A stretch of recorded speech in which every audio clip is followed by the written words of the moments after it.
परमेश्वर की हजूरी में आप सबका स्वागत है।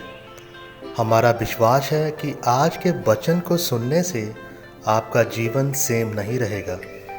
आज के वचनों को लिखा है परमेश्वर के दास अपोस्टल अंकुर यूसुफ नरोला जी और पास्टर सोनिया नरोला जी ने, और आज के वचनों को आवाज़ दी है भाई कमल ने। तो आइए अब हम परमेश्वर के वचन की हजूरी में चलें और देखें कि आज का वचन हमसे क्या बात करता है। God bless you. जैसा कि आज के वचन न्यायियों 16:20 में लिखा, तब उसने कहा, हे शिमशोन, पलिश्ती तेरी घात में है। मैं चौंक कर सोचने लगा कि मैं पहले की नाई बाहर जाकर छटकूंगा। वह तो ना जानता था कि यहोवा उसके पास से चला गया है। मेरे प्रियो, जब मैं मसीह में नया था तो जब प्रार्थना करने का समय होता था तो मैं और मेरे मित्र प्रार्थना करते थे। फिर प्रार्थना के बाद जब हम सारे मित्र इकट्ठा होते थे तो हम सारे मजाक करना शुरू कर देते थे, क्योंकि उस समय हम नए मसीह थे और हमें वचनों के बारे में अच्छी तरह से पता नहीं था। फिर हम यह महसूस करते थे कि हम खाली क्यों हैं। 6 घंटे की प्रार्थना के बाद भी हमें खालीपन महसूस होता था, परमेश्वर की हजूरी महसूस नहीं होती थी।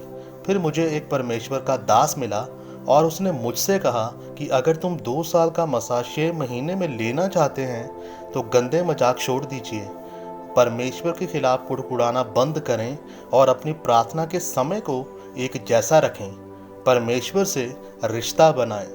मेरे प्रियो, उस दिन के बाद आज तक मुझे कोई खालीपन महसूस नहीं हुआ, नहीं तो इतनी प्रार्थना के बाद भी खालीपन महसूस होता था। आप महसूस करोगे कि गंदा मजाक करने से आपका मसा कम होता है। परमेश्वर हंसने से मना नहीं करता, लेकिन किस बात पर हंसना है ये आपने देखना है। आपकी एक सीमा ठहराई गई है, आपने उसी में रहना है, क्योंकि परमेश्वर आपको एक कुर्सी देने के लिए बुलाया हुआ है और आपने उस कुर्सी तक पहुंचना है, क्योंकि उस कुर्सी तक पहुंचने का नतीजा आपकी शर्मिंदगियों को ख़त्म करेगा। इसलिए आपने परमेश्वर के मसे से भरना है। बाइबल में जब हम शिमशोन के बारे में पढ़ते हैं, हम देखते हैं कि उसने अपने जीवन में पाप किया, व्यभिचार किया। उसके व्यभिचार के असर में आकर अपनी शक्ति का राज बताया, और फिर जब फिलिस्तियों ने उसके ऊपर हमला किया तो उसने अपने आप को खाली महसूस किया। वह उनसे हार गया। वो मुकाम, जो कुर्सी परमेश्वर ने उसके लिए रखी थी, वह उससे रह गया। वो उसको जीवन में एक शर्मिंदगी की ओर ले गई। जब आपकी ज़िंदगी में पाप आता है, आप गंदे मजाक करते हो, व्यभिचार करते हो, फिर आप अपने आप में खालीपन महसूस करते हो। फिर आप यह बोलते हैं कि मैं जिस विषय के लिए प्रार्थना कर रहा हूँ वो पूरा नहीं हो रहा।